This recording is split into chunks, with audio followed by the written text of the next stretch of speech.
Damn, that fucking playlist was so depressing.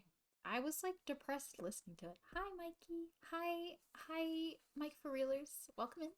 And hello, everybody. Lovely to see you all. Um, yeah, I.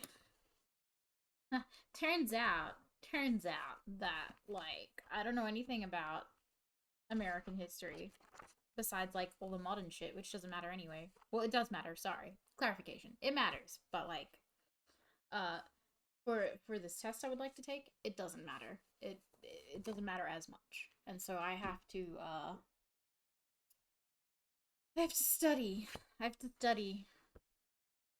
You know, you think you're done studying, and then it punches you in the face.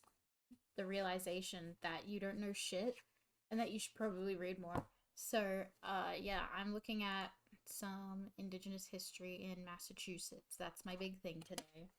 I started by looking at pre colonial North America, and that was cool. And now I'm looking at Massachusetts specifically. Do I have any idea? Yes. Oh no! I'm sorry. Can you punch me in the face? Yeah, I'd happily do that right now. I just came out of a staff. Well, I didn't just come out. It was like an hour and a half ago. There was a staff meeting at work, and we were split into curriculum areas. My curriculum leader, my boss, wasn't here today because she's on the year 7 camp.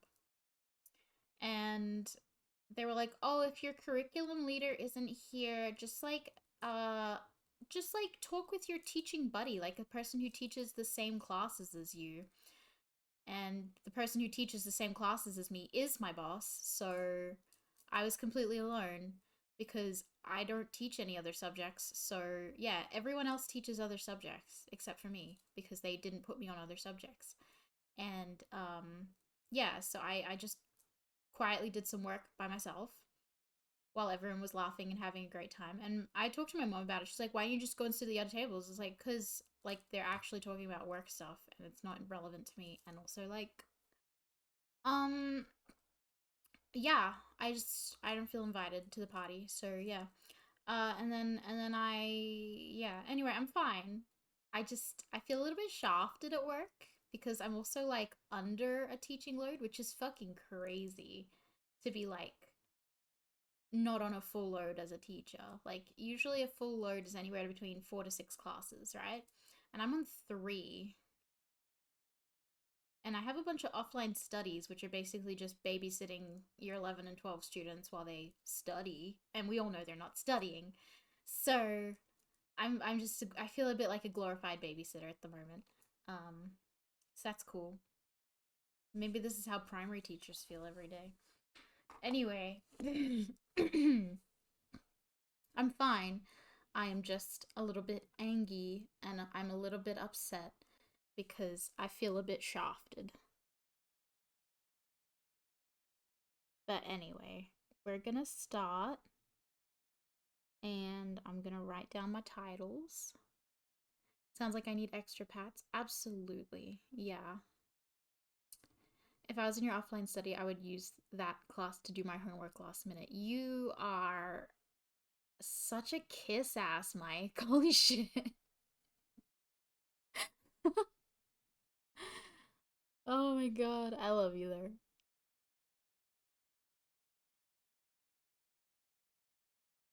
Now, the the male students seem to just be really obsessed with watching each other's vlogs at the moment.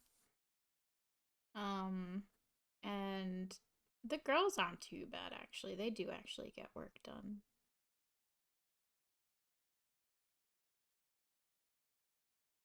But I am tired. I'm tired. That's not being a great student, but it's being a kiss ass if you're actually using your study to do work. It's the boys vlogging. Yeah, the boys are vlogging. They vlog their adventures, their hunting adventures. They vlog their roping adventures. They yeah, and they put it online and they're like, "Oh, haha, I'm so fucking cool." But it's not because it's lame. But that's fine. You know, somebody watches it. Probably just each other at this point. But yeah, I loved having free time at school because I just unfucked my procrastination. Yeah, I was kind of the same. Um, I would use it to read manga a lot, to be honest. Uh, but I guess I'm being a hypocrite. I don't really care if they're not doing their work. Like, that's on them because they're basically adults at this point. But, like, it's a bit shitty that, like, the majority of my classes are offline studies. And, like, religion's fine. Like, I can teach religion, but, like, it's really hard because it essentially becomes a behavior management class because, like, I can't make them think that it's important because they're convinced they come into it with the preconceived notion that it's not important and therefore they don't have to try. Like I have one student and she would literally like just sit there leaning back on her chair like an asshole. And I would be like, "Hey, you need to open your book and write this down like everybody's writing it." And she'd be like, "Oh, yeah." And then she'd open her book, do nothing. I'd come back around, make her write it, and then she'd close her book again, and I'd have to do that all over again every single class. And it's just because she literally thinks it's a bunch of bullshit. And like I can't convince her otherwise because like yeah, but at the same time, why go to a fucking Catholic school then? Like why are you here if you're not going to like participate in every class? Like yeah, I know it's annoying that it's like religion, but like it's not my fault you chose to go to a Catholic school. Her parents sent her here, Minzy. Actually, I think she left the state school because of something, social issues. She burned a lot of bridges, if you know what I mean. So, yeah, this is supposed to be her do over, and she's just being an asshole in my class. And I'm probably just gonna have a chat with her before the next class and just be like, look, I know you don't think this is anything important, but like, it kind of is. She's a cunt. Well, she's 14, so yeah, she's a cunt, like most 14-year-olds are. Yeah. Hi, Argo. How you going? But yeah, we're gonna study. We're doing some Indigenous history in Massachusetts. Mike is AFK cooking lobsters. That's fantastic. Let me read this. When the first settlers made New Zealand now, when 1653. Thank you, Arco. With why is that? What does SQ? What does that mean? What does that mean? Is it Squire?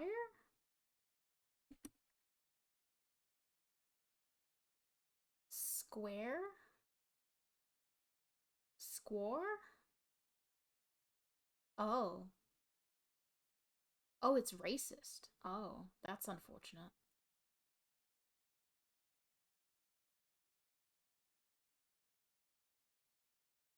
Yikes. Hi, Ultraplex. How you going? I have to do pest control for seed boxes so I can continue leveling up my farming. Oh, you're gonna look fairy rings? That's cool. Oh, okay. Why are we still putting that in? Like, just because you abbrev asterisk the last part that makes it really slurry doesn't mean it's still a slur. Anyway, whatever.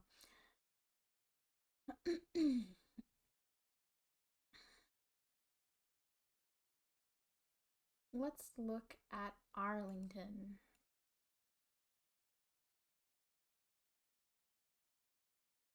Read the dialogue. Oh, you want me to read all this shit? Oh my god. Okay. Town of Arlington. Arlington history and facts. When the first settlers made an agreement in 1635 with slur, I don't know how to say this word. Please, I'm looking it up. Not the slur, the other word. Sachem? Sachem. Okay, Sachem. Sachem. With Bleu Sachem, she reserved the right to maintain some land near the Mystic Lakes for her use and required as part payment a new English woolen coat every year for as long as she lived.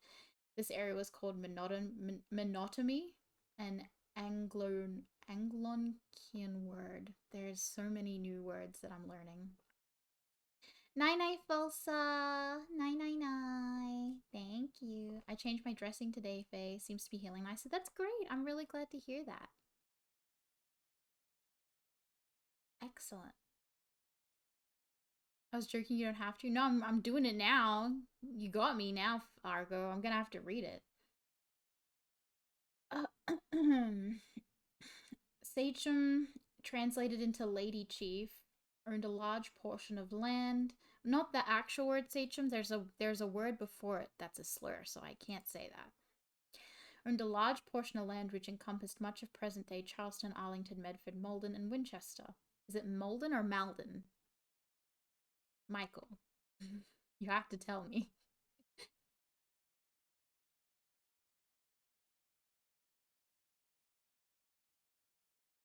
Erstway, Malden, okay, and Winchester. She was married to Nana Pashmet, translated to New Moon, oh, like the Twilight novel, who was the sachem of the Pawtucket Confederation of Indian Tribes until his death in 1619. This lady sachem, whose name has been lost to history, so they've called her a slur instead. I've been to Arlington and Winchester. I know I have. That's pretty crazy. Ruled after his death with her sons Wonoquaham and Monto Wampate and Wenepoikin. Cool. Robbins Library recognizes that the use of this word is outdated and offensive. Well, I'm glad they recognize that. We probably drove through Malden. Oh, okay. I know I remember Medford. That's a word I remember. Medford and Arlington I remember. I don't remember Winchester very clearly. Anyway, my notes are gonna be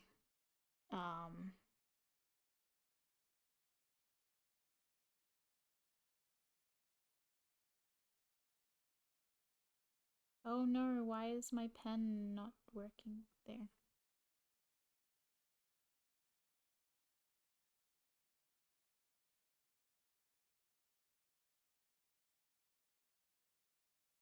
Lady Sachem.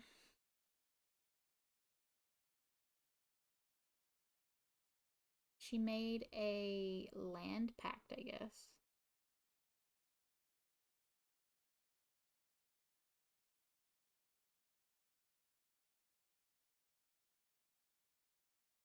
With settlers in Massachusetts. I learned how hard Mississippi is to spell today. Really hard. Too many P's and S's.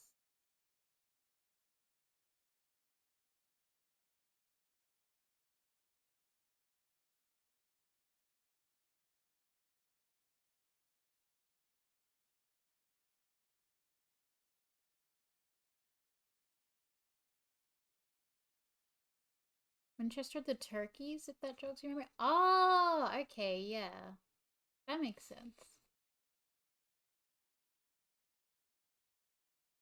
Um,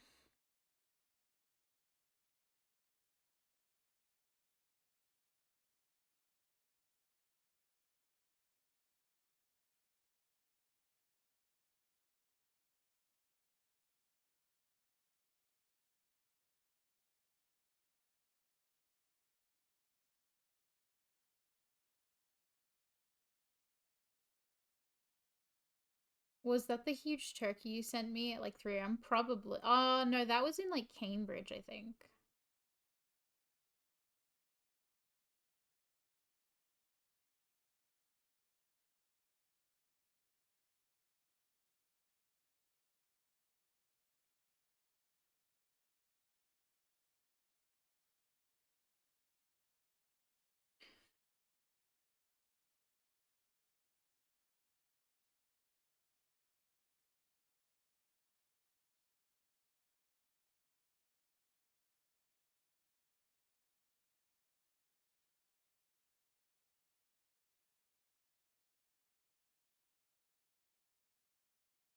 No, that the one I sent Minzy was the one in Cambridge. The other one is the yeah, that was different. Had a weird ass dream last night that I went to America for whatever reason. Oh, dude, that'll happen to you. 5 more followers to 700. I know, isn't that exciting? We've only got 5 more to go. You got there and woke up. Look, that's the worst part of going to America is having to go on the plane. So it would suck if that's all the dream was.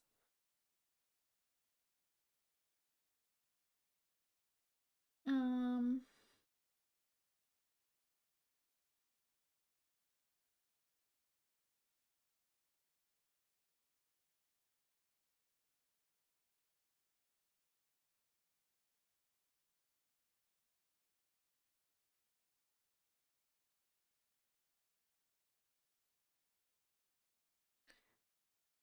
encompassing modern day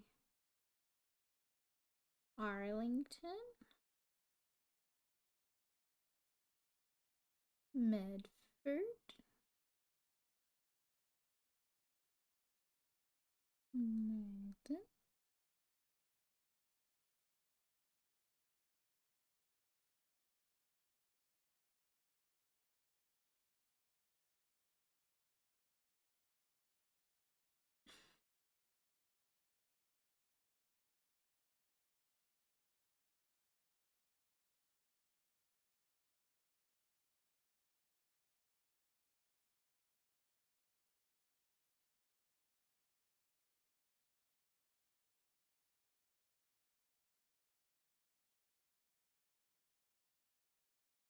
What a cool lady. It's a shame they don't know her name.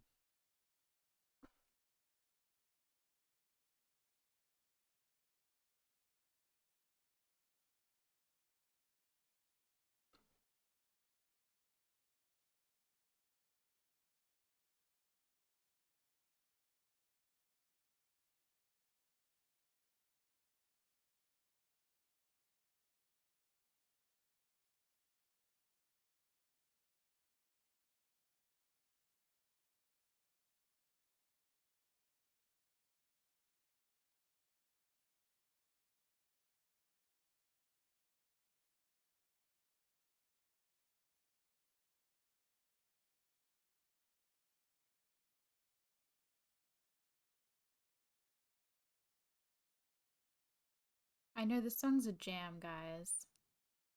I know it's such a jam. I wish I could do like some ASMR.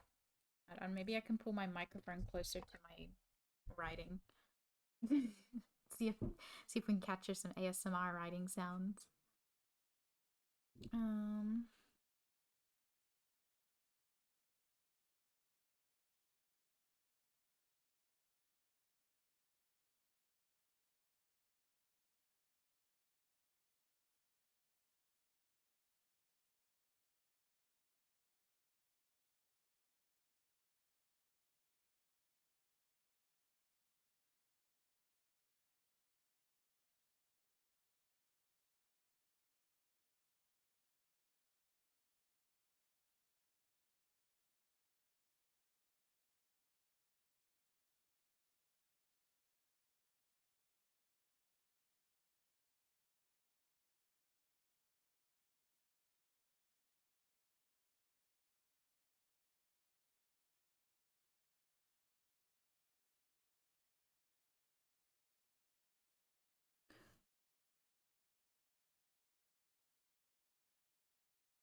on her pops? Oh, do I have my pops turned off? My bad. I didn't mean that. I can do a nico nico ni for you. Nico nico ni. Anata na hata ni nico nico ni. Let me turn on. Let me get that working for you though. My bad. My bad. My my bad. I'm trying to practice my American accent doesn't sound very good. All right. Um, channel points. Let's have a look. Oh yeah, I do have pop-up sound turned off. There you go, I'll turn it on again.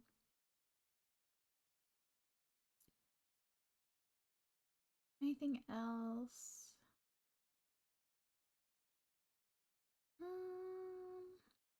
I can turn that one back on again, actually. That's fine. Alright. I'm gonna have some water. My lips are so dry recently.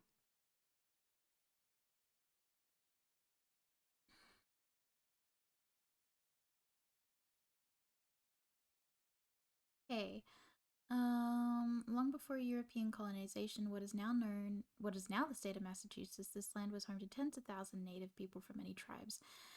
These included the Pawtucket, the Massachusetts, the Kantucket or Wampanoag, and several other smaller bands, including the Nipmuc and Pocumtuck. Hi, how are you doing? Hi, I'm good, thank you. How are you going? How are things? Welcome, welcome in. Native Tradition Centers in Boston. That'll probably also be interesting.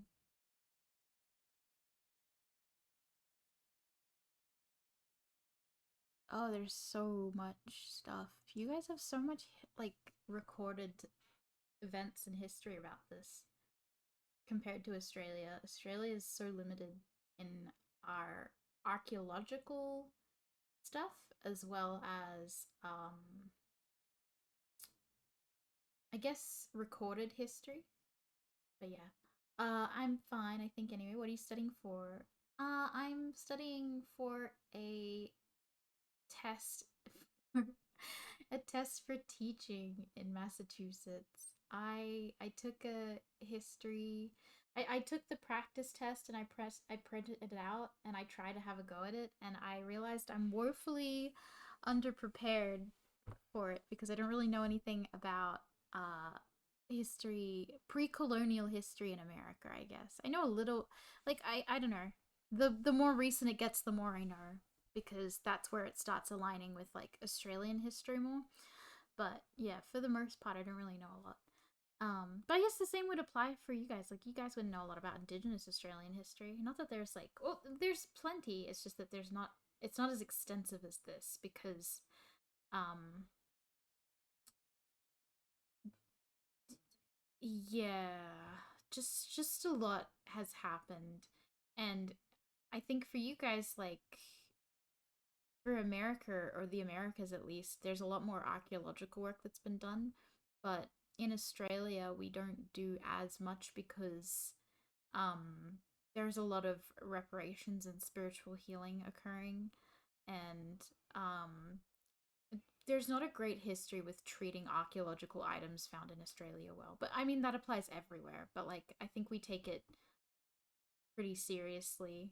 And like our introduction to Australia is relatively recent compared to well it's like 100. You guys have got like 100, 200 years. You guys have got a lot more on us, I guess. A lot more years on us. So yeah. Yeah, Aboriginals, yep, England prisoners, gold rush today. Basically, yeah. Hey, hello Jordan, welcome in. Welcome, welcome. At least it's not thousands of years that you have to study. To be specific, I'm from Egypt, and we start history. Start history from the pharaohs. Okay, but we do cover ancient Egypt in the Australian curriculum. Well, it's at least a topic that can be covered. But yeah, if I lived in Egypt, I think that your guys' history is very extensive, and there's a lot of archaeological evidence. There's a lot of sources and stuff, which is really cool for a nerd like me. But I guess for like the average school student, that'd probably be a lot to take in. But it's interesting how like people don't revisit Egypt in terms of like its more modern stuff. But yeah. You took ancient history for your HSCs? See, I took modern history because I like look, ancient is interesting, but I just find modern a lot more I don't know, bitchy. I guess, is more fun for me. Uh, yeah. So this is all very new to me, and yeah, but it's interesting. Like this isn't too bad.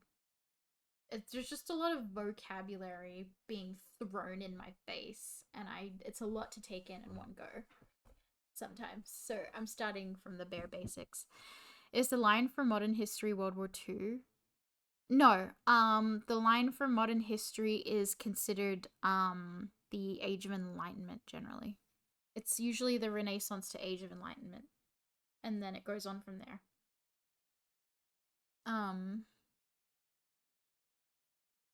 yeah, that's the general consensus these days. So when we started, well, actually, it also kind of it's a little complicated because there's a lot of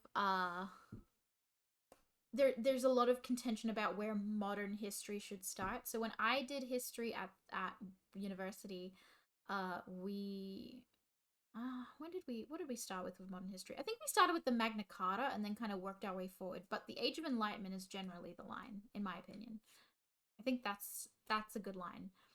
Um, yeah, Miss Faye, what did I eat and drink today? I had crunchy nut cornflakes for breakfast.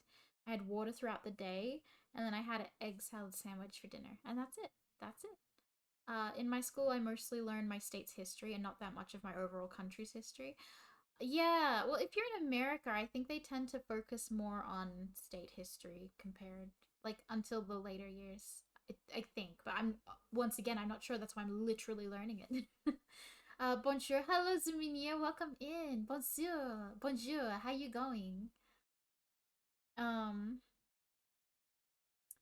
that's way different from when I was in school. Then, yeah, yeah, no. Modern history is yeah, because Age of Enlightenment is when we start seeing things like the scientific revolution, agricultural revolution, industrial revolution, American Revolution, French Revolution. uh, kind of just keeps going from there.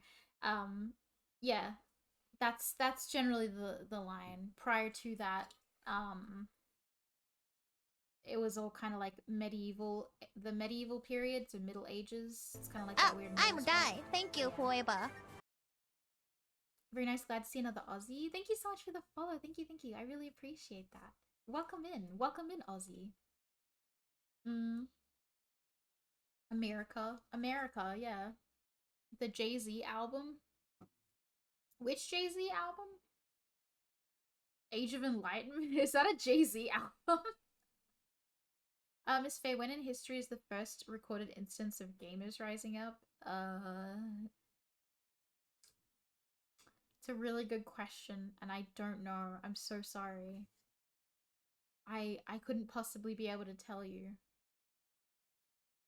Maybe at a chess tournament in some ancient time. Possibly. The Magna Carta is an album. Yes, but what is what is the Magna Carta itself, Michael? What is the Magna Carta? Not the Jay-Z album.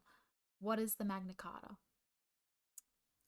As an American, you should at least know what the fuck the Magna Carta is. I feel like that's rather important to history, period. Not even just American history, to history, period. Oh, I'm Die. Thank you, Forever. Dundere Lauren, welcome in. Thank you so much for the follow. I really appreciate that. Thank you. Period. Something about the king. Ooh, ooh, chat. Oh, chat. Oh. He's on the right track. I'm not that smart of an American. That's okay. You don't have to, like, that's fine. Knowing stuff doesn't make you smart necessarily. It's what you do with that information. You know, it's what you do with the information you do have. Anyway, I gotta keep writing notes. I gotta keep writing chat. Chat. Gotta keep writing. Oh my god. Massachusetts land was home to tens of thousands of native peoples from many tribes. Okay, so different tribes. Alright, we've got I think on the other side I was reading from, they refer to them as cultures rather than tribes. Which makes me think, is tribes not the accepted word? Or is Uh, do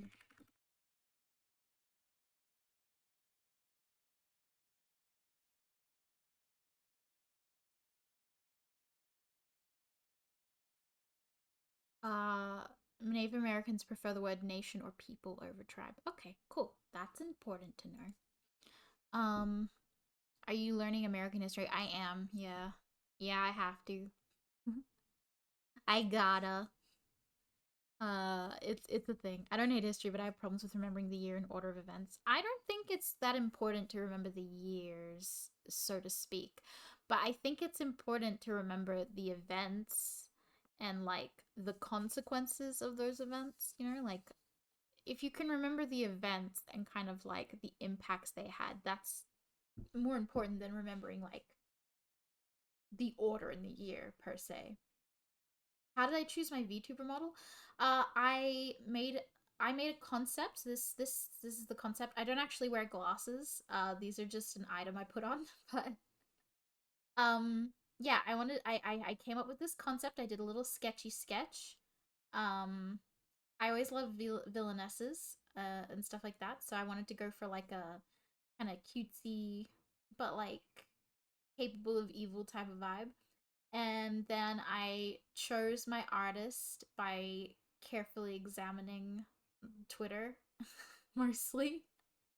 And I settled with Mal, and Mal's wonderful. And she took the concept that I created and just like created this beautiful thing with it. And like, I'm so proud of her because she's amazing. Miss Faye, I'm an American. I can tell you all about our history. What would you like to know? Okay, okay. Let me grab my middle school humanities practice test that I grabbed.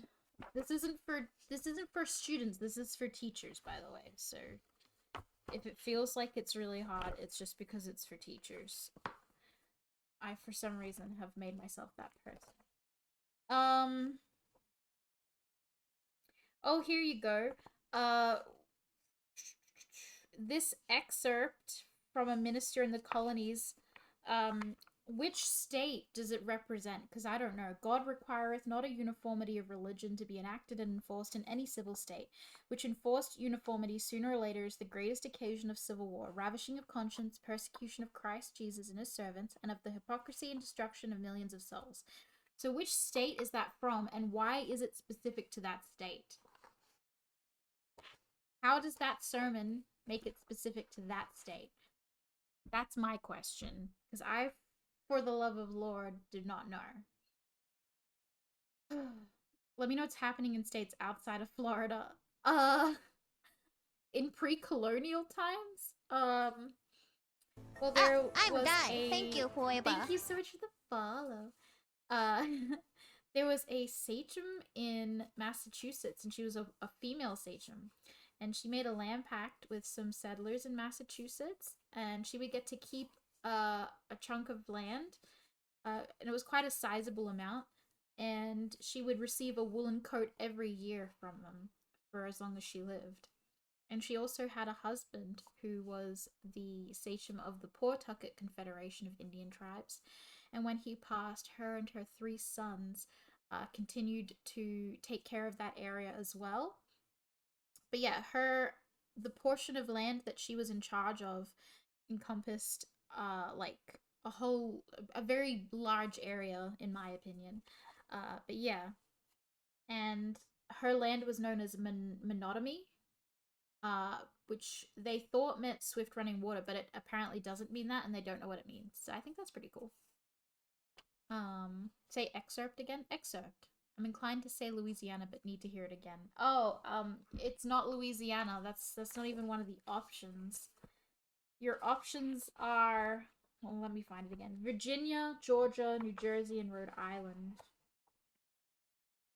Uh, you know about Jose Marti, a man who's an icon in several countries in Europe and in Florida? I don't know about them, actually. I don't know about him at all. Like, that's the thing is, I don't know any of your great explorers or people or like, yeah, like, I don't know anything. I'm really, like, I have a very, very basic knowledge of American history, which is like Christopher Columbus sailed the great seas and discovered in very loose terms the Americas, and that opened up the world and is considered like the it's considered basically the start of the new world is the discovery of the Americas. Prior to that, it was called the Old World, and that's like Europe and all that shit. But yeah, the New World was like the Americas, and it really like opened up their, I don't know, instinct to take over everything. I guess. The oh, you want the passage again? God requireth God requireth not an uniformity of religion to be enacted and enforced in any civil state, which enforced uniformity sooner or later is the greatest occasion of civil war, ravishing of conscience, persecution of Christ Jesus and his servants, and of the hypocrisy and destruction of millions of souls. That's that's the passage. Anyway, I'll come back to that test when I have more of a background.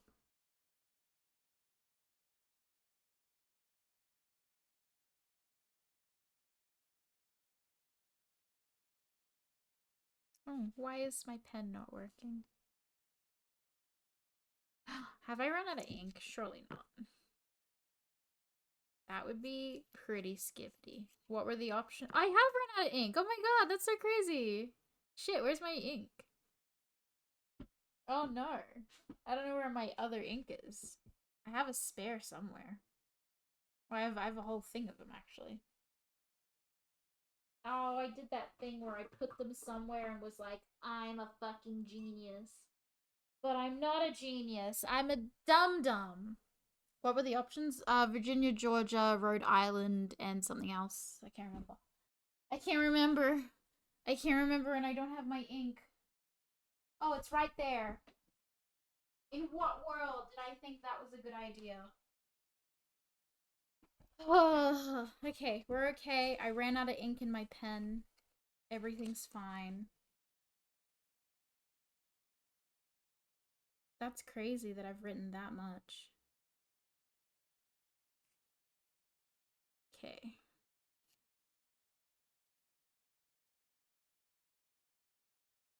Hi, I love your aesthetic. Thank you so much. Thank you. Yeah, I'm very pink, very cutesy, very demure.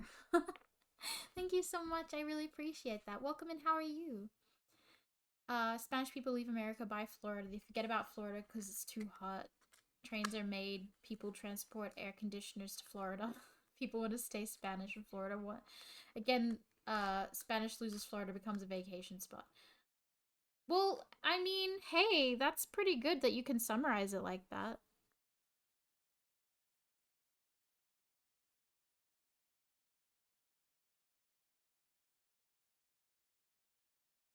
Cultures of the state of Massachusetts. Oh man. Mike, why is your state so long a word? Like, it's just so many letters. I'm pretty sure Queensland has like the same amount, but like, it's so simple. Queensland, you know? It's kind of racist now I think about it, because it's really just like making claim over some bullshit. Minzy, what should we rename the states of Australia to reflect less of the British? Like obviously New South Wales should have like an Italian or Greek name.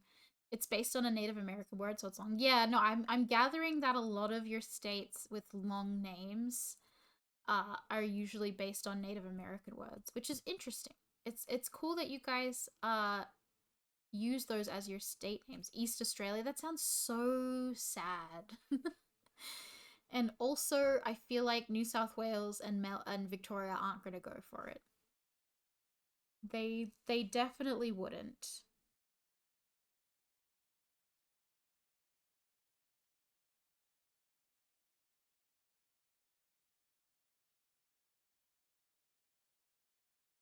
What should we call it? What do we rename Queensland? Sucky place with too many bugs. No, that doesn't work. It's too big of a word, a big of a statement.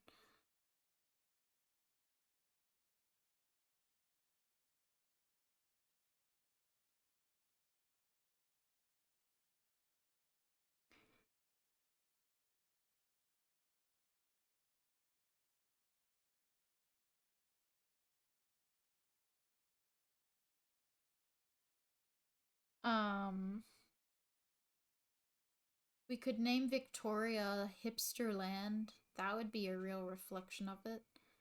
And we could name New South Wales. Oh, what do we name New South Wales? The worst place ever. There you go. I got it. It came to me. The worst place ever.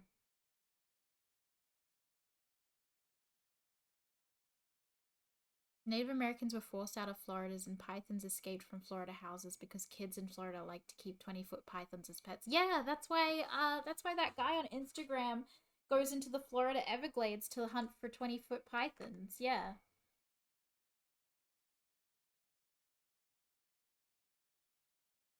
And then he always like in his videos he always grabs like a whole bunch of them. Like, there's a video where he's holding like 6 or 7 in his hands and he's just got like a whole bunch of pythons and he's like these aren't native so we're getting rid of them. In the nicest way. I'm kidding, I don't know. Yeah, he yoinks them. The yoink guy. That's the one. The yoink guy. I'm glad that he's an infamous Florida man. Cause he's pretty cool. I like his yoinking. He yoinks them good. I don't like when he boops the spiders though. That's scary.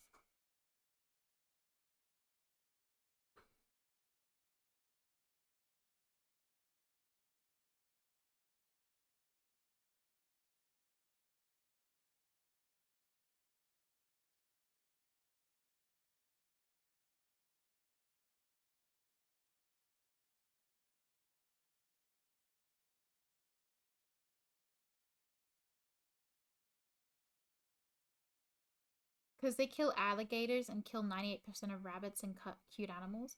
Are rabbits native to Florida though?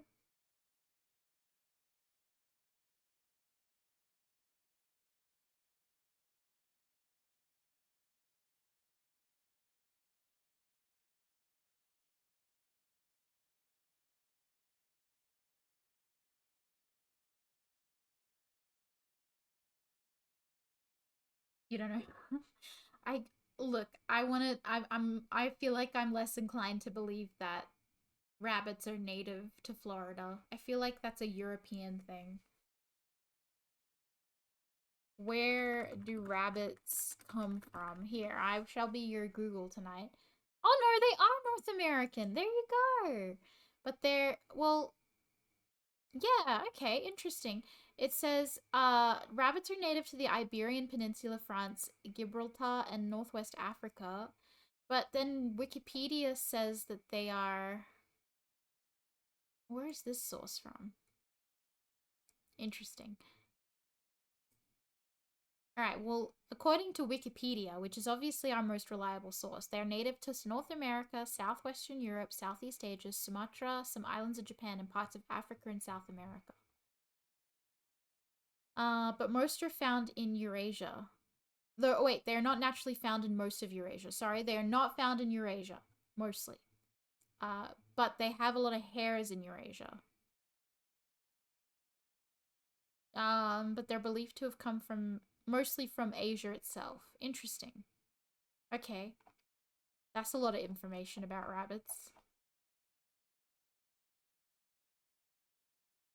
All I know is they're not native to Australia, and Queensland hates them.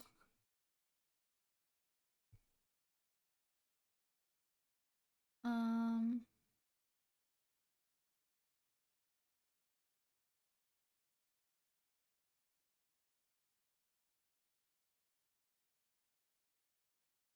I'm gonna record that little fact.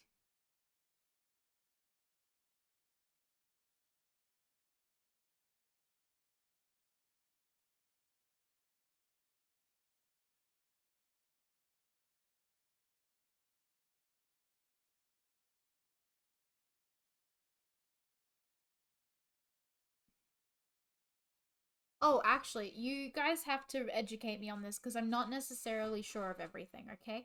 So, is the term Indian completely unacceptable to Native Americans? I would usually say Native Americans, or Indigenous Americans if like, yeah.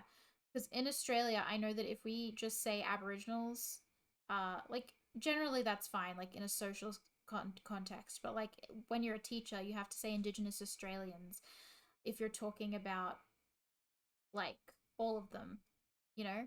Otherwise, you can say Aboriginals and Torres Strait Islanders. But yeah, but you can't call them Indian. That's for sure, because they're not. But yeah, I was reading what you just sent me. A little. They're buffing Venom and Iron Man apparently. I think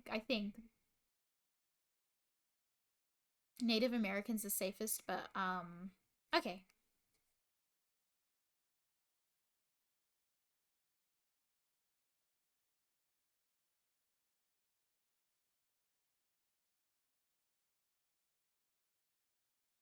If it's just Indians, no, because we're not from India. We're more aligned with Mexicans and Asians. Yeah, okay, that's what I. That's yeah, that makes sense. Because like this site was like this site says like, oh, we recognize the use of the word, it says squaw is outdated and offensive to indigenous people in North America, but then they use the term Indian down here, like Indian paths and campsites.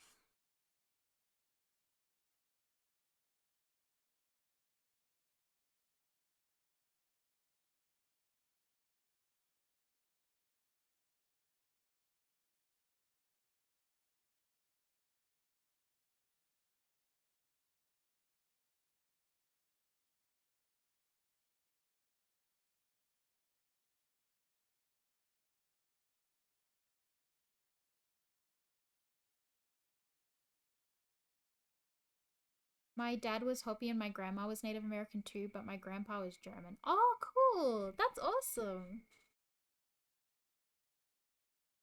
Welcome in.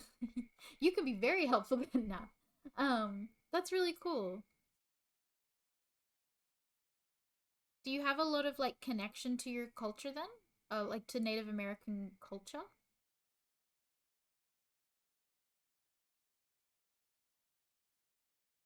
Because I know, like, as a Maori, I'm not really that connected, but that's because I live here and not in New Zealand. I think if I lived in New Zealand, I probably would be a lot more connected.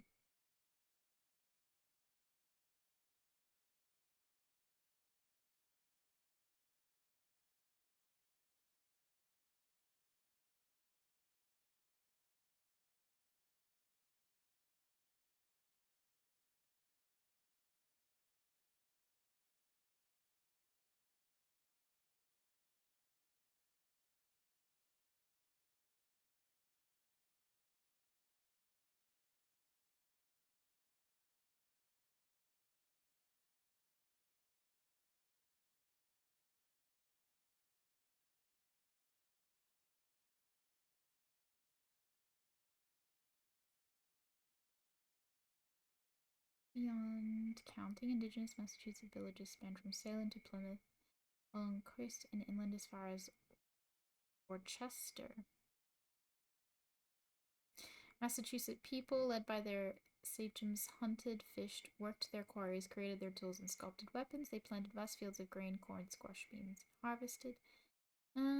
Actually, that's important. Yeah, I'm gonna write that down.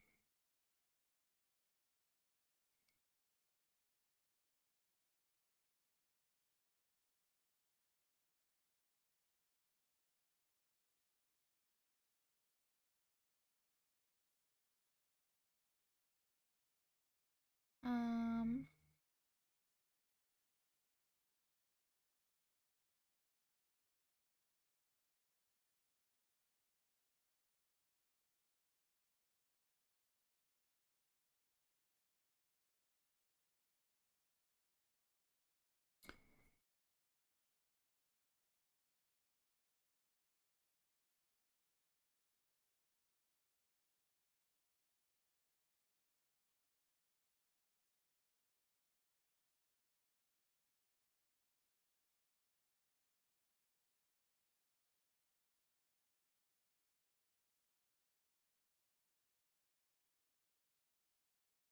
So, green corn.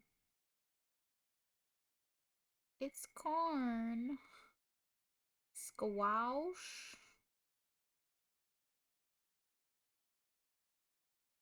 Beans.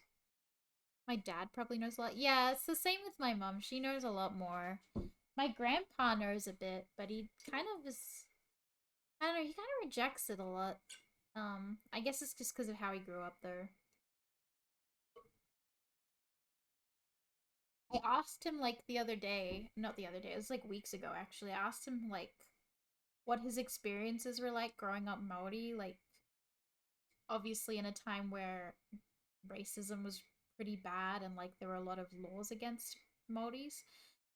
And he was like, "Oh yeah, I never experienced racism. I was like totally fine, blah blah blah." But like completely contradicts stories he would tell me like 15 years ago about like you know, being forced to speak English only at school and stuff like that. Does my mom know of my family history? Kinda. She has a pretty good knowledge of it because my family on my mom's side, they're all Mormons, so Mormons are like obsessed with tracing their genealogy and stuff. I don't know, it's just like a thing they do. So my family on that side have traced everything pretty far back. Um so I think she's familiar with a bit of it, but yeah. Not like a super crazy amount though. I'm sure my great uncles and my aunts would know a lot more. I also feel like when people get older, like like 60s to 70s, they start getting really into like their genealogy and exploring it all. My Ma has a family album leading back to 1850s. That's so cool. That's so cool. I love that.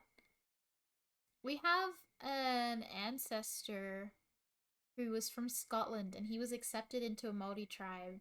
Um and like the highest honor you can get in a like one of the biggest honors is like getting tattooed because that like means you're worthy, you have to earn your tattoos. um and he earned them, so I think that's pretty cool. um yeah, I that was a bit far back. Yeah, I can't remember exactly what years that was.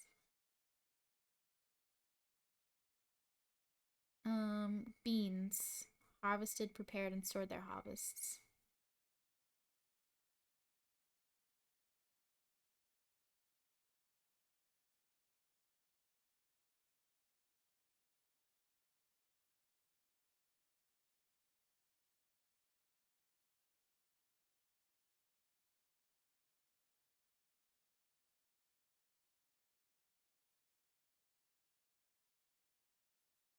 uh what else? Celebrated, practiced their religion, built their homes, raised their families, and enjoyed prosperity. This is a very this is a very positive recount. I feel like usually these things are a double-edged sword when they're that positive. Um I know like at some points in Australian history, for example, they've described like indigenous people in such a way that it would sound like everything was rather pleasant, except for the fact that like the British came and fucked it all up, which, made it quite terrible.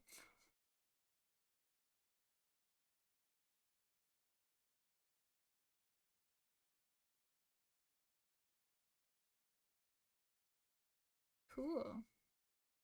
Your mom was raised by a grandma who was born in 1907. She had an album from her mom. She lived from 1907 to 2005. Wow, that's such a long time. Oh my gosh. That's incredible. Yeah, I think my grandparents are gonna live for a really long time. One of them just out of spite. The rest are they're fine. But one of them will just live for a long time out of hatred for everyone around her. Good for her though. All the valuable resources do not go unnoticed. Okay.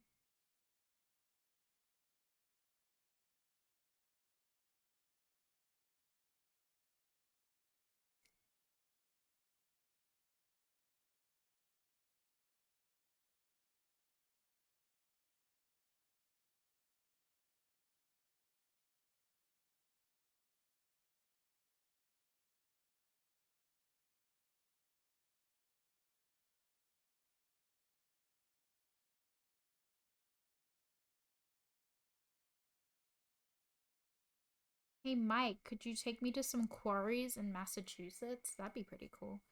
You still have grandparents? Yeah, yeah, yeah. All of my grandparents are alive. I'm like extremely lucky in that sense. Like super duper lucky. Are you in university? No, I'm a nerd. No, I'm a teacher. I'm studying to do a test in America from Australia.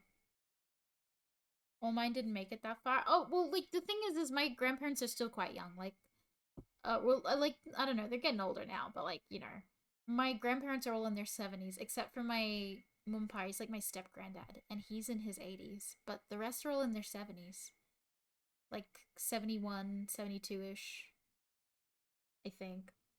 Yeah, so they're all still they're not far. But yeah, welcome in, Pray to Buddha. How are you going? It's good to see you. I am not a university student. Oh wow, they wait, really? They passed away quite early then. Yeah, mine they're persistent, which is good. They need to be. But yeah, apparently the quarries have had, or maybe they don't anymore, stone, quartz, and other minerals for tools, weapons, sailors, and ceremony. Cool. Stone, quartz,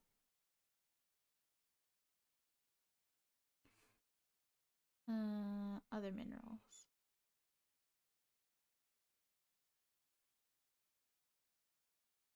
Minerals.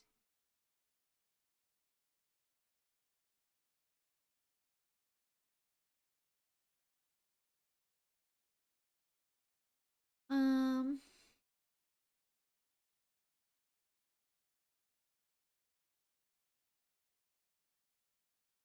tools, weapons, art, and trade.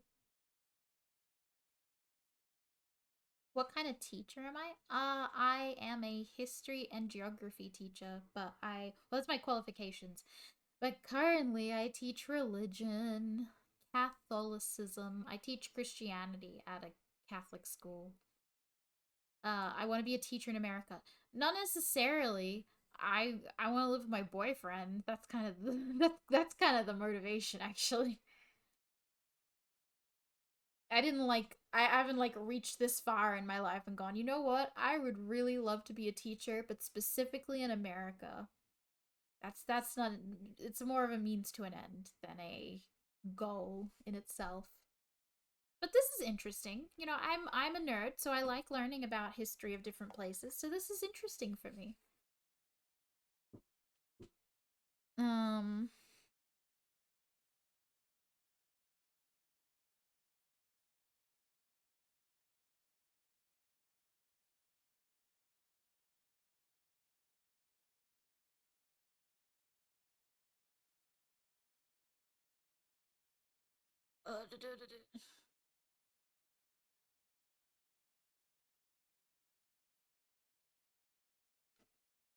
they had a matriarchy. That's pretty cool.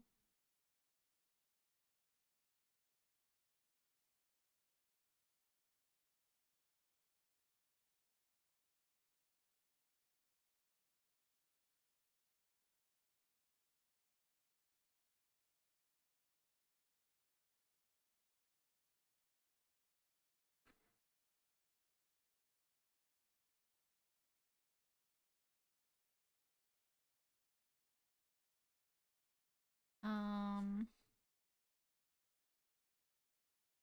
Women took an active role.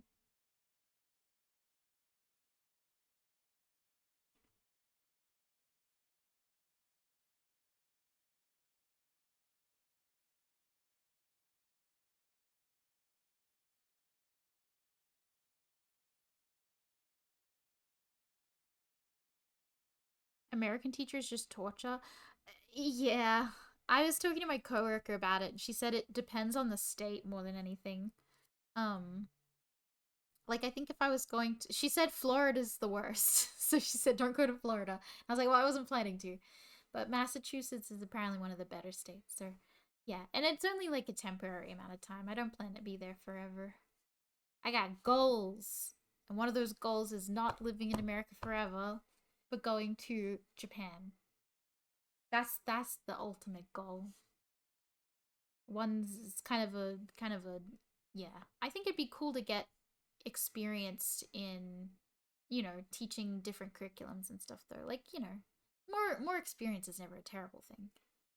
They're more civilized. In Massachusetts, we'll find out. I mean, kids are generally the same everywhere.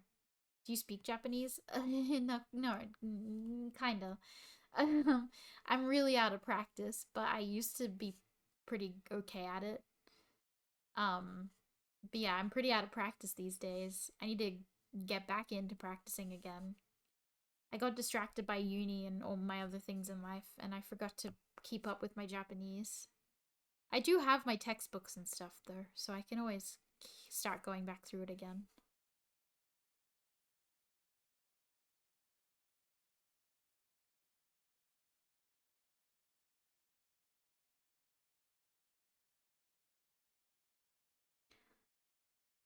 Any other languages? Not really. I have a few base words from like Tere or Maori, but like other than that, not quite. Unfortunately, no. There was a period of time where I was gonna learn Bengali, but I'm not in that relationship anymore, so I don't need to know Bengali. But like I know a couple of words in that, and I'm very good at translating from context, context clues.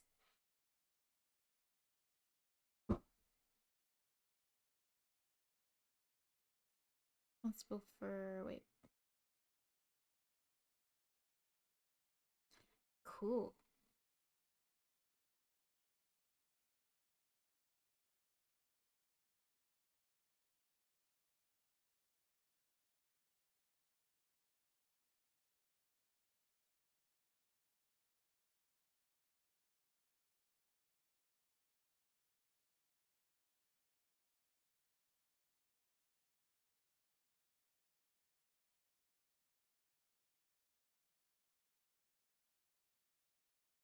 Was a confederation.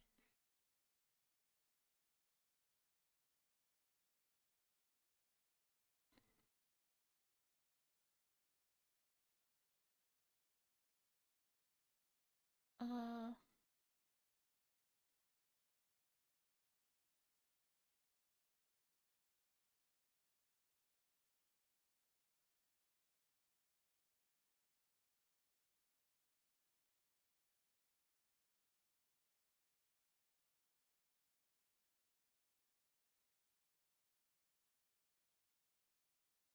um,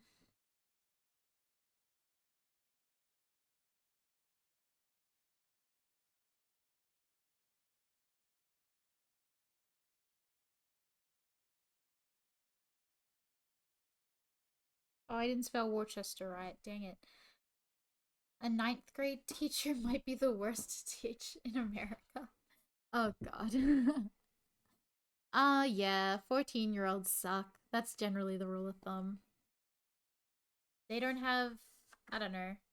Montessori, she's so, oh, what was her name? It's something Montessori. Uh, Maria Montessori. So she was an Italian educator, right? She came up with the Montessori pedagogy, right? So pedagogies are like ways of teaching. So it's basically like a different method of teaching. Um, and she firmly believed that like 12 to like 14, 15 year olds, so like from I guess like 7th grade to like ninth grade, um, that those children of those ages were unteachable and that they needed to be put in like farming or agricultural jobs or like to do labor essentially for 2 years instead of coming to school because they were just so unteachable and that they should come back when they're able to act more civilly is kind of her vibe. So yeah. So whenever I learned this recently, so now whenever I feel like I'm having a really rough day because my primary like I primarily teach grade 7 and grade 9, I just remember that they probably don't belong here and that they should be on a farm somewhere uh doing menial work instead and learning with their hands because yeah, because Lord knows they're not any use in the classroom. And she was a very smart lady, so she probably knew what she was talking about.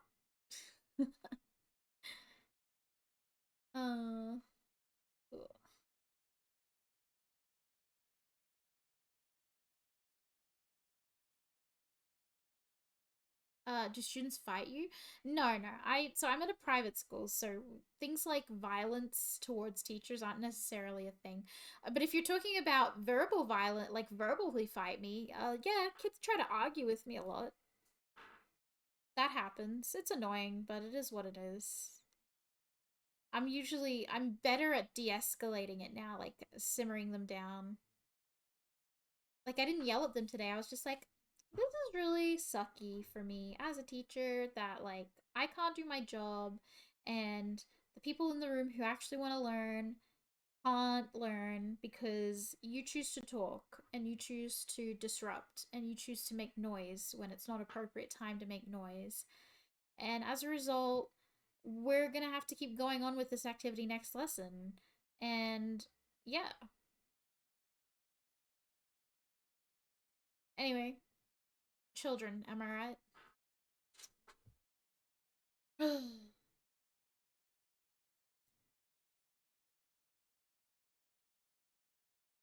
I have to look at this one. You're dropping out? Oh, wait, what grade are you in actually? You're dropping out. A lot of, because it's a private country school, a lot of kids do drop out at grade 10. But honestly, I think that's fair. Like, if you don't want to stick around for year 11 or 12 and you're not interested in, like, fast tracking to university, then I think it's totally fair if you get, like, a trade and go out and get a job and work in the world. That's fair.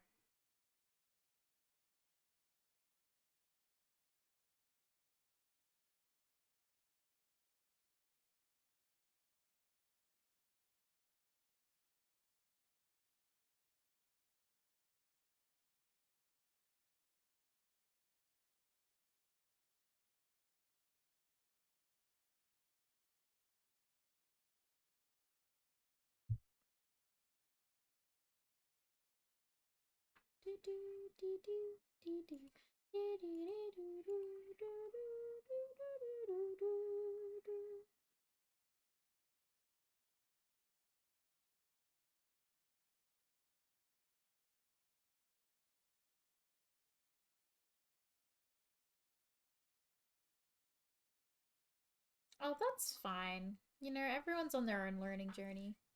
So it's okay if you're behind. Like, you know, I think I think it's better sometimes, like, rather than forcing someone to like move up a grade, if they're struggling, they should be allowed to stay back a bit and kind of work on it. Um, or at least I don't think it's right to force like to just move kids up when they're not actually proving themselves. Not that you're not proving yourself. I'm sure you're doing fine. But like, yeah. You're doing school you're in school and you're watching Twitch. Get off Twitch, Jordan. I'm kidding. Argo, good night. Have a lovely sleep. Night night. In time for now.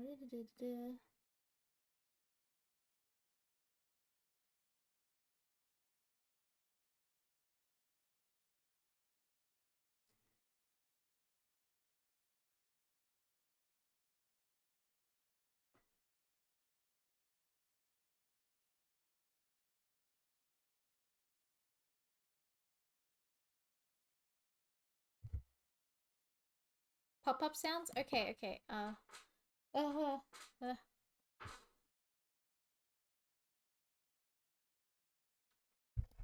Pop-ups?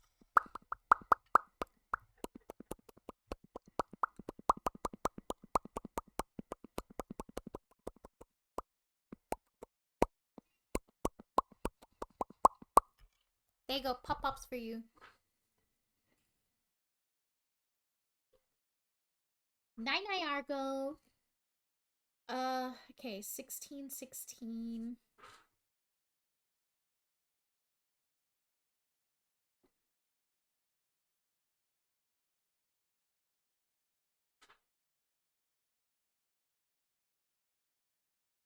Mike, what happened in 1616 from the coast, New England coast from Maine to Rhode Island?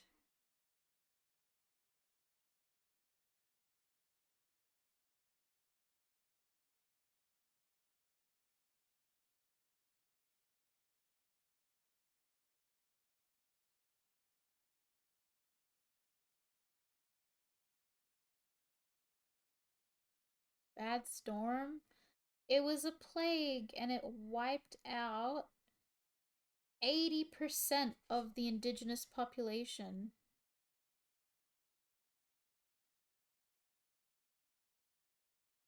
which is terrible.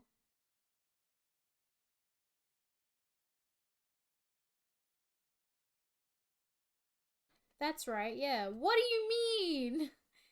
You just said you didn't know.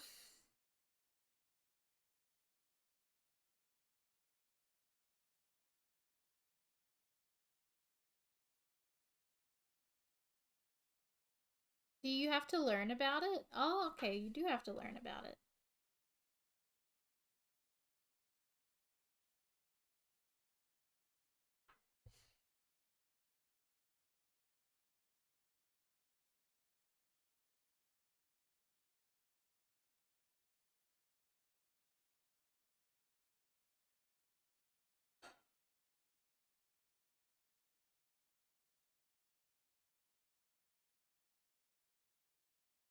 Did you learn about the tea party? I didn't just learn about the tea party.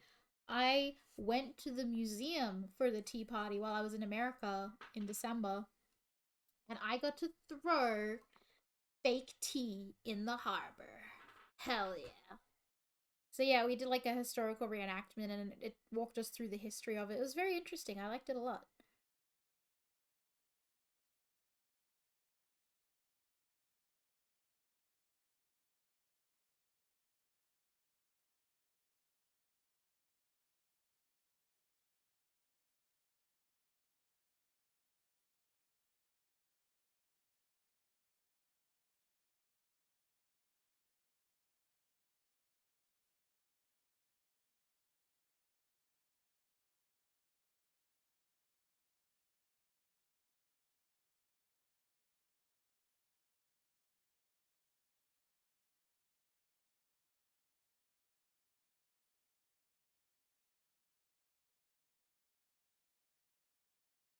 Привет, привет. Меня зовут Faye. Hot Bella. I think that's how you say that. Oh yeah, I know a little bit of Russian. Хорошо. Cool.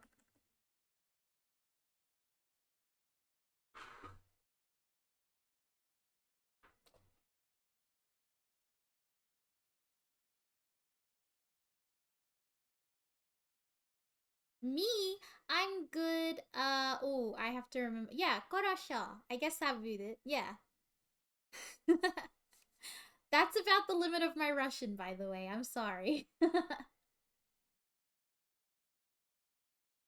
Da. Yeah, exactly. Da. I know no more Russian than that.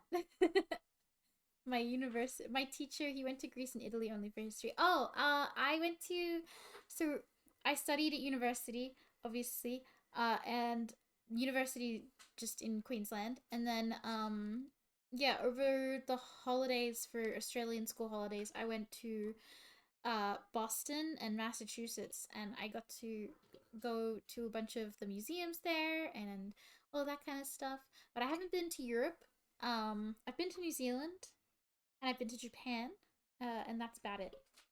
But I haven't explored anywhere else. But it'd be very cool. Compliments, please. Hi, Jantham. Who would you like me to compliment today? I hope the Fae's having a wonderful time. I'm studying, so I'm having a great time. Can I compliment your good friend Mike for real? Absolutely. Mike, my love, hello. I think you are the most wonderful person. Every day you light up my life because of your bright disposition and your unending, how do I put this? Your unending steel, nerves of steel. You're always trying your best. And I just think that you're a really wonderful person. And I'm so grateful that you're alive and that I could have met you. So thank you so much for being in my life. Because you are a gift wherever you go. There you go. There's my compliments.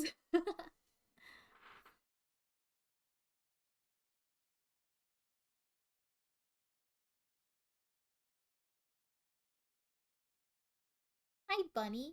Hello. How can I help you today? Who would you like me to compliment? More compliments for Mikey? I see, I see. Let me think. Let me think. Mikey, I think you are very intelligent and you're very good with numbers and computers, and that's why you help me budget because I don't know how to do that very well. And I like that you're always so keen to make the best of situations, and I like that you are always ready to help no matter what. I think that's a really wonderful quality to have. Uh, you are a compassionate person above all else. And I think it's so amazing that you feel so deeply about the world. And I love you. Yeah, there you go.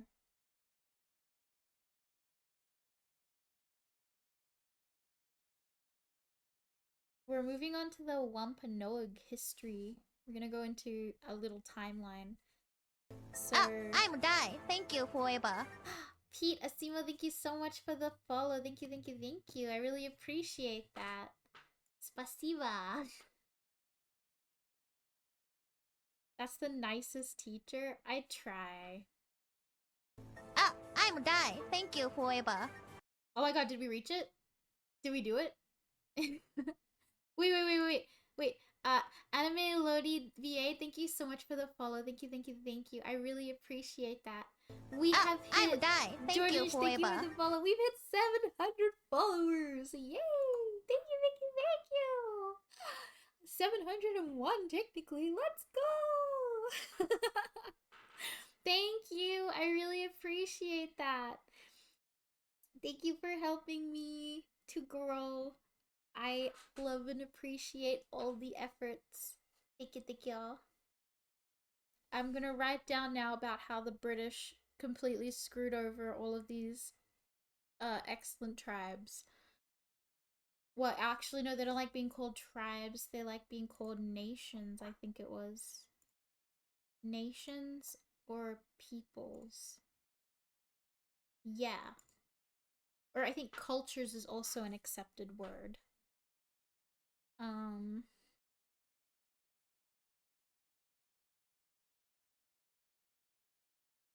I also, from an article, from something I was reading, it was saying how the British actually sucked at colonizing North America, and that the only reason they were able to do it more successfully was because Native American tribes would like help them. Like there were certain tribes that were like, yeah, um, but for the most part, apparently they weren't that great at it. Yeah, it said it here. The English first attempted colonization through the Roanoke colony in 1585 and again in 1587, both of which failed, and then finally managed to succeed with the Jamestown colony of Virginia in 1607, which also would have failed if not for the intervention and assistance given by the native peoples of the Powhatan Confederacy. The English also attempted colonization of New England in 1607 through the Popham Colony, which was also assisted at first by the natives until it failed. New England was first successfully colonized by the English in 1620 with the establishment of the Plymouth Colony, which also owed its survival to the Native Americans, this time by the tribes of the Wampanoag Confederacy, and other New England colonies quickly developed afterwards. So it's really interesting that they basically the only reason why they were able to do what they did was because the Native American tribes or peoples kind of aided in it. in a sense. Well, at least that's what this article says.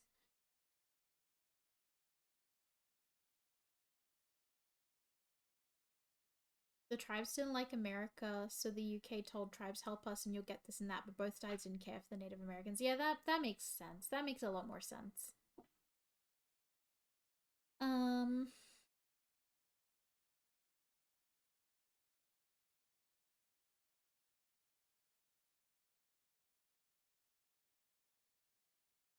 Hello Lola, how can I help you?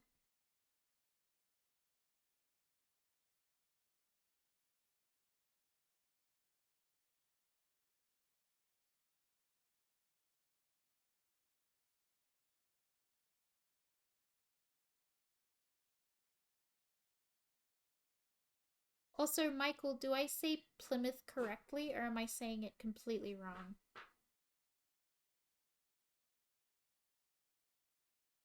Is it meant to be Plymouth? Do you Americans say Plymouth?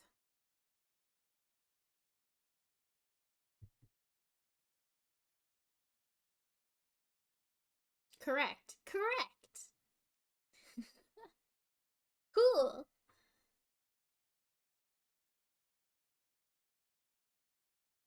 No one says Plymouth. Excellent. I have understood this. Thank you. 1675 was the King Philip's War.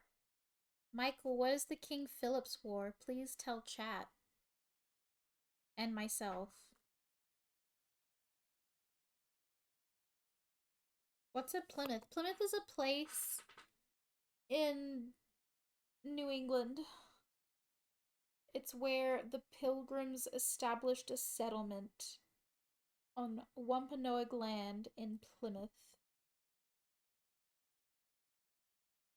Hannah, hi Rosie! How are you going? We're doing American history.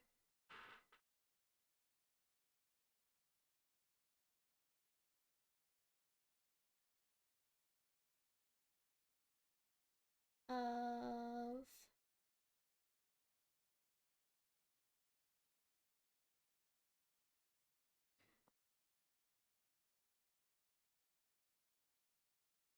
war with Native Americans, but I don't really know anything more than that. Damn. Also, this is so crazy. I'm having like a weird deja vu moment where we've done like I had a dream where this happened. That's so crazy. Anyway, enough about my weird voodoo things. Um, Maybe I should look that up more closely. Learning history from the Aussie. Yeah, I'll tell you about North American history. King Philip's War. Let's have a look on Britannica, because that's basically the Wikipedia of the history world. In British American colonial history, war that pitted Native Americans against English settlers and their Indian allies. That was one of the bloodiest conflicts per capita in US history. What? That's insane. Historians since the early 18th century, relying on accounts from the Massachusetts Bay and Plymouth colonies, have referred to the conflict as King Philip's War. Philip, sachem of a Wampanoag band, was a son of Massasoit, who had greeted the first colonists in 1621. However, because of the central role in the conflict played by the Narragansetts, who composed the largest Native American group then in southern New England, some historians refer to the conflict as the Great Narragansett War. Okay, interesting. Narragansett? I don't know how to say these words. I'm so sorry. I should learn. The war's proximate cause was Plymouth Colony's execution in June 1675 of 3 of Philip's warriors. Oh, I see, I see. Narragansett?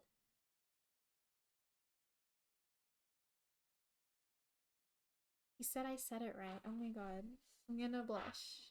He said I did something correct.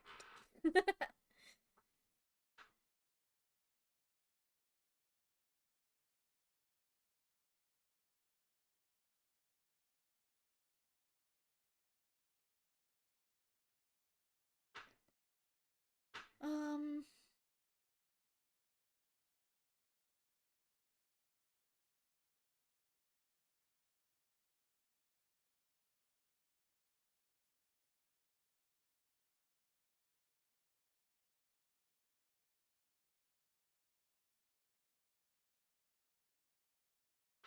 I'm gonna put a brief summary of this. Okay, so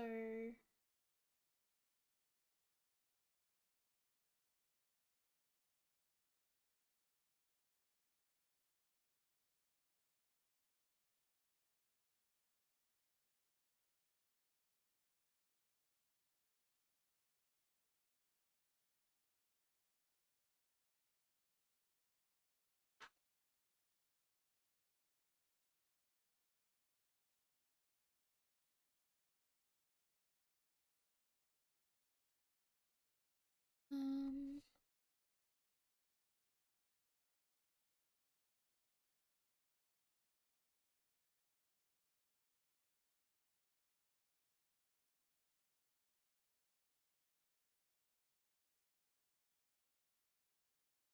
I haven't learned about 21st century history. Oh, um, well, because we're so globalized at this point, it's kind of easier to talk about it. Because, like, a lot of stuff that happens in the 21st century is, like, interconnected on a global level, because there's always consequences for things. Um, Especially decisions made in America because it's considered a global superpower after World War II. There's a lot of reliance on their politics going well and stuff like that. 21st century history is a lot of politics as well. It's like it's by this point it's mainly the political stuff. Rather than like well, I don't know, the wars definitely fall into it, but we because it's happening now, we kind of have a better idea of what the politics behind the wars are. Um on a more specific level, Pacific level.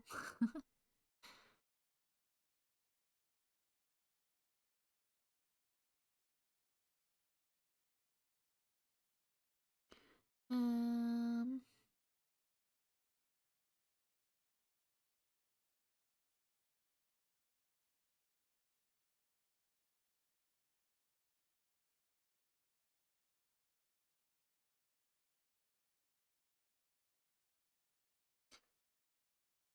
um,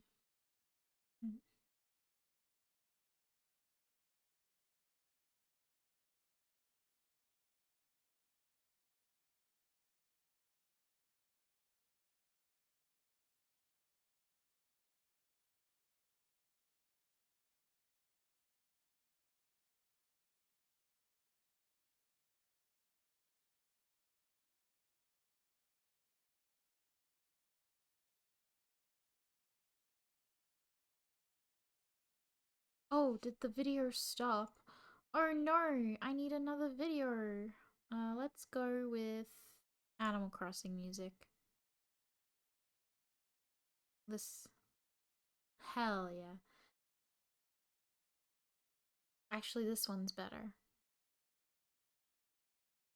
Yeah, that's good.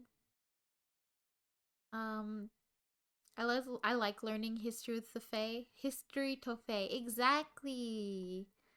Exactly. Welcome to Rekishi with me. Let's talk about workers and big corporate people stuff in the north. They had weird names. Oh, no, I wouldn't know about that. I don't know the very specifics. Tetrio to Valentine's Duer mode, but I didn't know. Wait, what? Did it? Oh, we could do that next year, yeah. That's cool. I would have tried Tetrio for one. Um,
I've been playing a lot of Global. It's like a geography Wordle. I trash I love playing that game with my students. It's a really great little like starter for lessons for geography and stuff. Me and my friends were wondering the history of New Zealand and Australia. Can you teach me something? Was there indigenous on New Zealand first? Was New Zealand also colonized by the British, or is it from Australia? Okay, yes, I can give you a background of this. So, it's generally believed that Australia was uh, that migration moved into Australia first, and that New Zealanders or Maori people, the native of New Zealand, uh, that their ancestral lines come from a like from the Pacific Islands kind of route. So we're talking migration from Asia down through to like Indonesia, Papua New Guinea, down into smaller islands and reaching New Zealand. So that's that path. And then I believe for Indigenous Australians, the general perceived theory is that um, there's is the migration theory that they came from, I think, India, I think it was. Uh, I could be very, very not correct on that, so don't take my word for that exactly. But the general idea is that they migrated down through Indonesia to Australia. And there's evidence of Indigenous Australians trading with Indonesians, um, like very early in their history, based on traded like archaeological items that we found and stuff like that. So, yeah, essentially, Australia or Indigenous Australians were around first. Like they've been in Australia 40,000 years. Um, but yeah, I thought it went natives came from Asia and went on to North America and Australia, then spread out. I mean, if we're looking at like the generally accepted theory of human migration, everyone starts in Africa and then kind of spreads around. Yeah, you're my heart with that intro Scorpion. Oh, okay. Thank you. Interesting. Um, but yeah, New Zealand and Australia were both colonized by the British.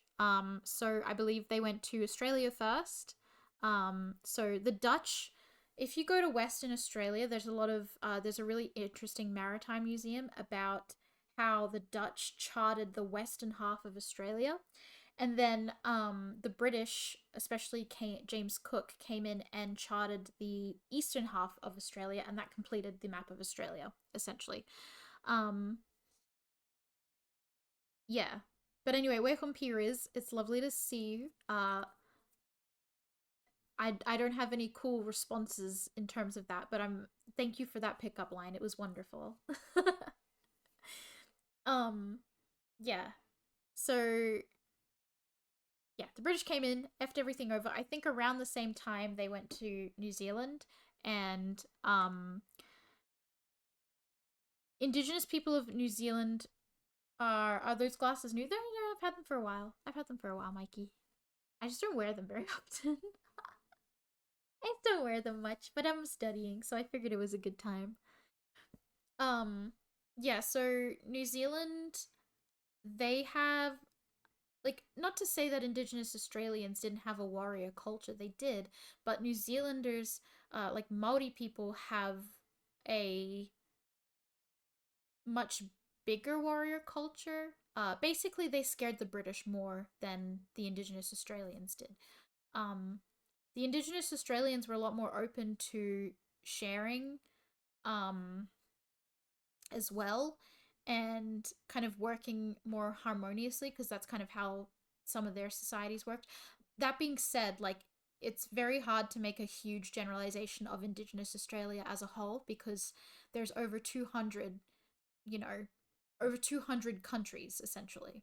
Like to put it lightly, like 200 countries, everyone's divided. So like to say that like oh they were really nice altogether isn't necessarily true because um like there's over 200, so of course conflicts happened, etc., but like yeah, but the general idea is that when the British came in, um they were considered almost to be ghosts for starters, because like they were white, and in Indigenous Australian cultures, Um, someone with white skin is generally considered to be dead or a ghost. But anyway, so that's kind of a little bit of a funny fact. Um, but yeah, they were there was there's evidence of kind of a unity in the sense of like the indigenous Australians were willing to share land and resources, but the British weren't. I think there's a story of a conflict of the British planting some kind of crop, and when it was ready, some indigenous Australians took them, or took a few, and the British got really upset about it, and they're like, "You just stole from us," and like it turned into a conflict. Because the understanding was that like, no, this is food that is communal. Food is communal. We share it. Like, so it's like the cultural differences were too stark. Sounds like the British what they did to North America as well. It's yeah, the pattern is largely the same. Yeah, it's definitely the same. Um, but the methods, whilst the methods were largely the same, the I guess the histories are different. But yeah, so in New Zealand they have the Treaty of Waitangi, which is a treaty between the British and the Maori people. So the Maori tribes came together and they agreed to sign this treaty with the British. Um, and at the moment, that treaty is basically the only thing stopping the current government of New Zealand from fucking over Maori people more, because there are clauses in it about how Maori people are to be treated. Um, it's also, yeah, I think it says a lot about the um, power that Maori people held in terms of uh, their prowess in war, that the British would sign a treaty with them. Um, yeah, which didn't necessarily happen a lot back then. The British weren't really keen on treaties, guys. They were more keen on fucking people over. Indigenous people still get treated unfairly in Australia. It is very much a work in progress. Yeah, there's still so much to do because Australia's history with Indigenous people until extremely recently has been fraught and very negative, and arguably still a lot of negativity surrounding it. Um, for example, we have something called the Stolen Generations. It was a tragedy that took place over the, I want to say, 20th century. Yeah, 19th, 20th century. Um, Bunny knows about this because we learn about it in school, guys. And essentially, what happened was that Indigenous Australians, similar to how Native Americans were taken out of their, like, children were taken away from their parents and their tribe, like their places, and put in schools. A similar thing happened to Indigenous Australians, wherein they were taken away from their families and either replaced in mission schools, or they were put into adopted, very loosely adopted into white families. So, and the whole idea behind this program was that um it was essentially a combination of eugenics and cultural assimilation, forced cultural assimilation. So eugenics being that they thought, well, if Indigenous Australians, um, like, this is a horrible term, but it's just what's coming to head because it's eugenics. If Indigenous Australians breed with white people, with British people, that we can eventually eliminate the brownness in their skin. So there's, yeah, like they had studies on it, much like they had studies on, that they would like use the size of people's skulls and stuff like that. Um, to like, measure intelligence and shit like that. Really just straight up fucking racism. Like it's straight up racism at its worst. Um so there was that. And then the forced cultural assimilation. So that idea of removing them from their culture, and then the younger they are, the more they can be trained to be more like a British citizen rather than, you know, their uncivilized ways, which is what the British thought of Indigenous Australians, that they were primitive and uncivilized, when the reality is that their societies were fine. They functioned, they were, yeah. It's eerie how similar this is. Well, I guess, unfortunately for Australia, by the time the British got to us, they had kind of perfected the blueprint from America. And yeah, and they brought over all the usual crap that like completely decimates indigenous populations, diseases, non-native animals, things like that. Stuff that really fucks stuff over. Um, but yeah, thank you for the head pats, Bunny and Minzy. I appreciate that. Thank you, thank you, thank you. Um, yeah, so that didn't stop until I think. Oh, when did Stolen Generations stop? I think I think it was actually the 90s that we stopped doing Stolen Generations. So we stopped taking children from their homes. Um, I think it might have been the 80s or the 90s. The White Australia policy, which is a whole other thing, that ended in the 70s. Ah, And I'm Dai. Thank you, Indigenous Fueba. people, hi, Dr. Sillytown, welcome in. Thank you so much for the follow. And Indigenous Australians weren't able to vote till 1967, I want to say. So, yeah. Um, like 30 years ago. Yeah, yeah. So I mean like really, really recently. And the thing is that because the governments keep changing and our governments have very different ideas about how to approach Indigenous Australians. Um, like for example, our Liberal government, which is our, I guess, our Republican equivalent, um, they their attitudes towards them are not fantastic. Are quite frankly really racist and backwards. Um, and the Labor government has better solutions, but it's still not enough. Um, and the thing is they're trying to come up with a all-round solution for a group of people that, like I said earlier, have about 200 different countries. So, yeah. Um, opinion on Kevin Rudd saying sorry. Oh yeah, so that brings us to today. So 2007, or 2008, I think it might have been 2007 to 2008. We gained Kevin Rudd as our prime minister. He's an excellent prime minister, and he uh made one of his campaign promises was to officially apologize formally to the Indigenous Australians for uh, the stolen generations. That was one of the big things, is apologizing to them for the atrocities conducted against them. Because even today, obviously, given that this didn't end very long ago, uh, people, Indigenous Australians who've been born, and taken from their families at young ages, are now having to try and find their ancestral links. They're having to go back and try and find their family history, their mobs, all that kind of stuff. And it's really, really difficult to trace it back because, uh, the whole idea was that they would be let go of that. They'd have to let go of that to assimilate into British culture, which is really shitty.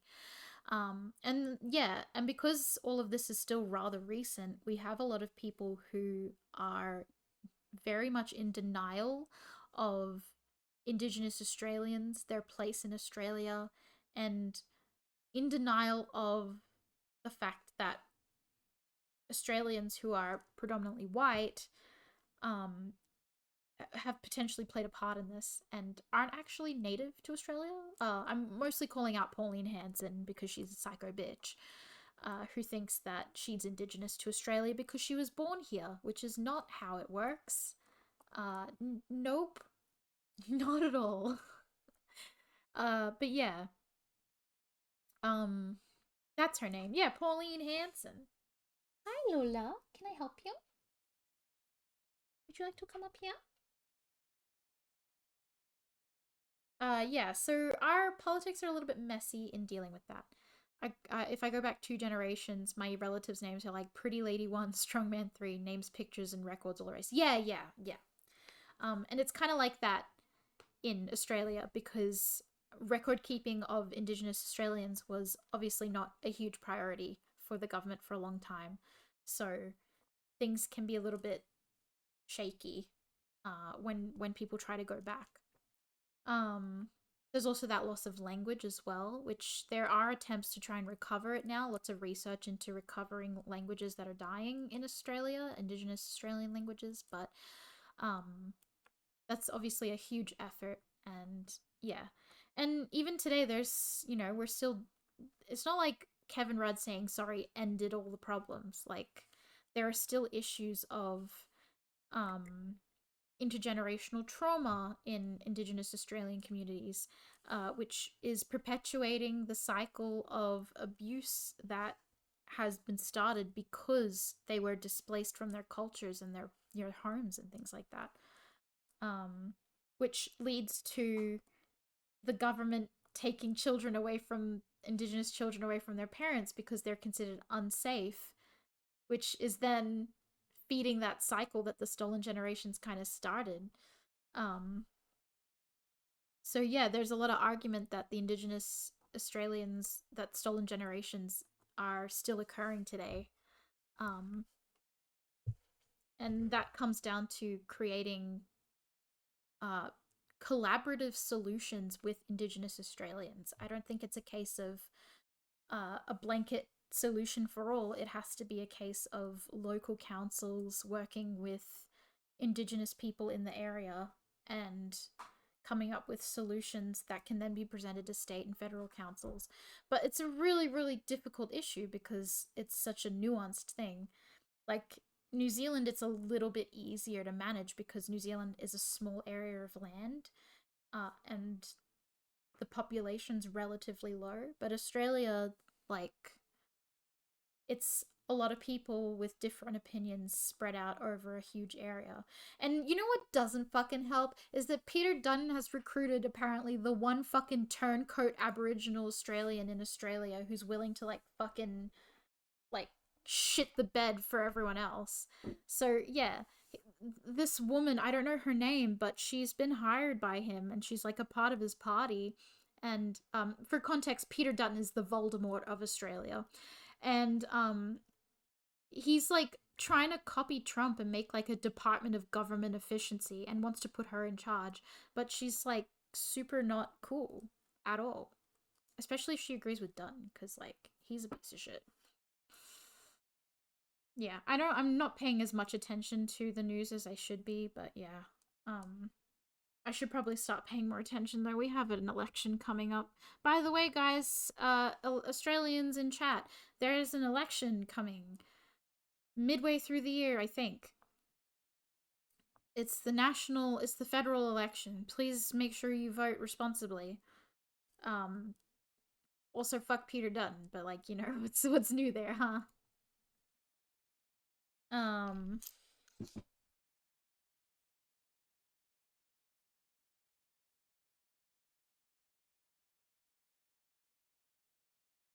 When it comes to New Zealand, I'm less familiar with all the issues there. Thank you again. No, it's not a distraction. I like talking about this kind of stuff because it's cool to educate people because like, they don't know, like especially in countries outside Australia or New Zealand, you don't know about that kind of thing. But yeah, New Zealand does have its own set of issues as well. Incarceration rates of Māori people are much higher than they call them Pakeha, so people who are descended from Europeans or are not native to New Zealand, they call them Pakeha. So, yeah, incarceration rates of Māori people are much higher. Violence towards Māori inmates is very high as well, especially for women, abuse against women in prison, Māori women. There's the issue of having a conservative government in charge at the moment who's trying to erase Māori presence in schools and on a government level, like on a federal level, they're trying to like erase the language from signs and things like that. But New Zealand overall has a much stronger connection to culture, to Maori culture, than, say, Australia does to Indigenous Australian culture, or even America to Native American culture. I'd argue that, but like, I'm not super duper entirely educated, so I probably would have to look into it more. Yeah, good shit, huh? Interesting. Real interesting. It's all fucked wherever you go. Vietnam, the French, it's all the same shit. The Europeans went everywhere and they just did a whole bunch of murders and bad stuff and took over a bunch of stuff. Um yeah. Wherever the British went is all fucked. Wherever the Europeans went, dude, like Britain absolutely, but like the Spanish, dude, the Spanish, French, the Dutch. Let's not absolve the Dutch. Let's not forget the Belgians. My goodness. The shit they've done in Africa. Who else? The Portuguese. Can't forget them. Can't forget the Portuguese. They were also just as guilty. Europe, am I right? The Germans. The Germans. I see what they were doing around China and then lost it because of World War One. But nonetheless. Yeah, Germans weren't great. Greeks didn't do a lot, actually. Now, oh no, they had a lot of shit going on with Turkey. I guess they didn't have time to do a lot. The Italians. Estonia was just getting screwed over by Russia, as usual.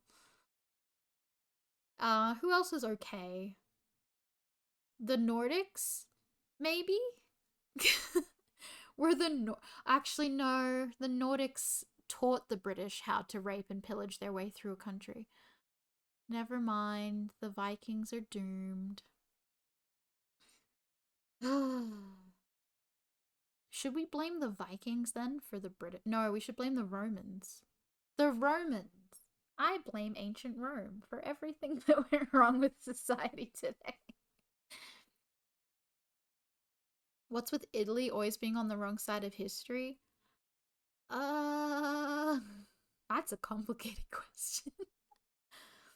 To be, or not to be fair, actually, it's not really fair at all. I think they were having a bit of an ancient Rome Renaissance type of vibe during World War II, where Mussolini was like, we could be great like Rome again, and everyone was like, yeah, and it did not go well.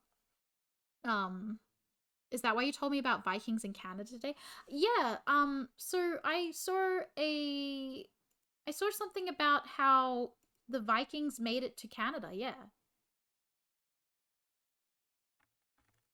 In Newfoundland specifically is what it was called. I don't know if it was actually a thing.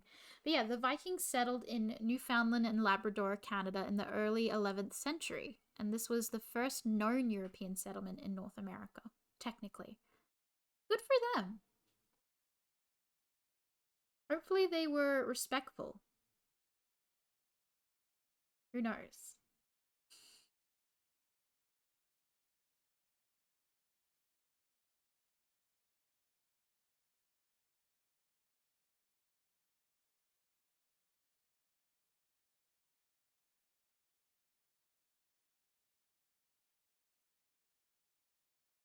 What is the time? Oh, I see. There's stuff in America as well. Yeah, there's always stuff around, you guys. I think though it's really interesting that a lot of the staple foods that like around the world, um, or specifically in colonized places, a lot of that stems from uh Spain, Britain, etc., going to the Americas, like things like potatoes, tomatoes. Like, can you imagine Italian cuisine without tomatoes? Damn. That shit is a staple. Potatoes? Like, potatoes are used in everything. We love potatoes. How would we? Ow! Why would you hurt me, Lola? Why would you do that to me? Why would you be violent? Don't you love me? Meow. Meow. You want to meow into the microphone for everyone? Go on, keep going. They love you. Mwah. No, no meows. Okay.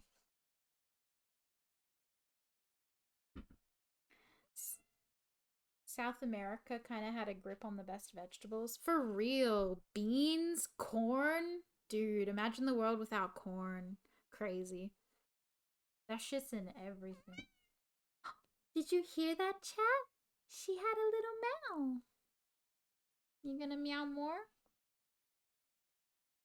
Yeah, you can meow. Wanna meow for the people?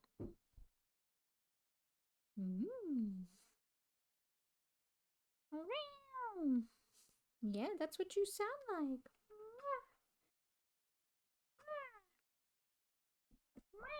Okay, bye.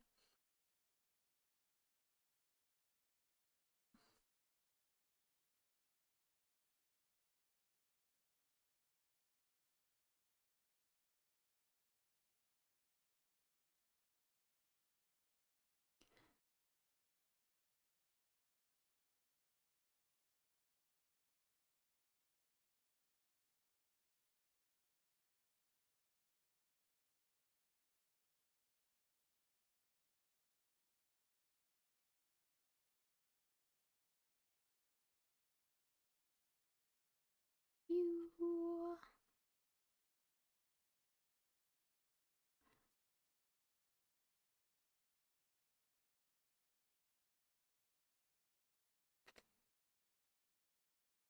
Now I have cat hair in my mouth. Pleh, pleh, pleh. That's what I get for trying to kiss my cat. Try to give her a little smooch on her head.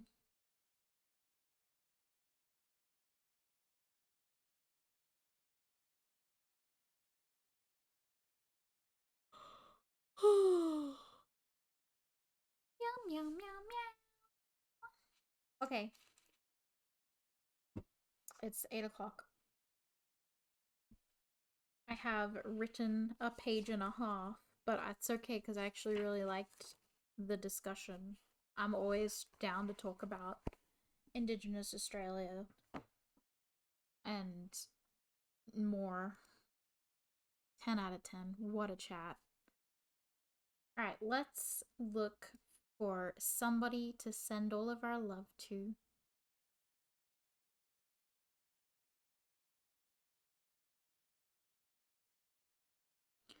I already know.